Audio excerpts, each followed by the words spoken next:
Welcome to 5 Good Minutes. You're listening to today's inspirational message on the names and titles of Jesus with Ashley Nardone. So today we get to talk about a verse that I love, John 15:1. It's a powerful verse where Jesus declares, "I am the true vine and my Father is the gardener." This verse sets the stage for one of Jesus' most profound teachings about our relationship with him and God the Father. So first, let's consider the imagery of the vine, this illustration that's being used in this verse. In Jesus' time, in that culture, vineyards were super common. So people would understand the importance of a healthy vine for producing fruit. And here, Jesus uses this imagery to illustrate his role in our lives. He calls himself the true vine. He's indicating that he is the genuine source of life and nourishment. And when I was reading back over these verses, I paused at that word true. Because if you can recall, we have talked about and heard about vineyards and vines in the Old Testament. And one of those examples we have is in Isaiah 5. And I'm just going to read a couple of those verses. It says, "My loved one had a vineyard on a fertile hillside. He dug it up and cleared it of stones and planted it with the choicest vines. He built a watchtower in it and cut out a winepress as well. Then he looked for a crop of good grapes, but it yielded only bad fruit." So in these verses, in this scripture, the vine or the vineyard that's being used in this imagery is Israel. And we learn that Israel ultimately fell short of producing good fruit.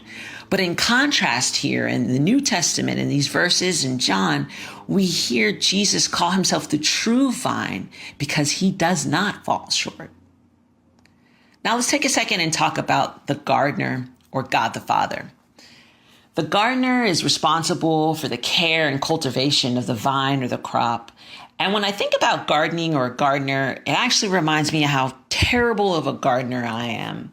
When my husband and I bought our first home, my mother-in-law gifted us a beautiful rose bush. We planted it and it grew the most gorgeous flowers. My grandmother came over one day and she said, "Man, that rose bush has such beautiful yellow roses. You know you're going to have to cut it back."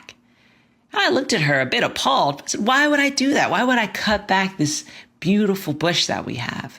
And she was beginning to teach me the first lessons of being a good gardener.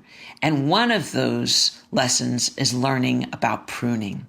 And in this verse, it shows us that God is actively involved in our lives by tending to us and also pruning us when necessary to help us grow.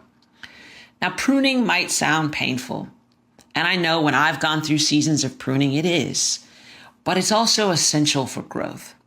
It's about removing the parts that hinder us of our spiritual development, habits and attitudes, or even sometimes relationships that don't align with God and his will. So what does that mean for us today? I think first we need to recognize our dependence on Jesus. Just as the branches cannot bear fruit apart from the vine, we too cannot thrive spiritually without him.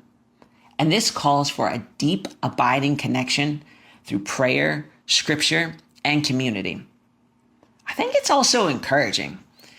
It encourages us to trust the gardener's work in our lives.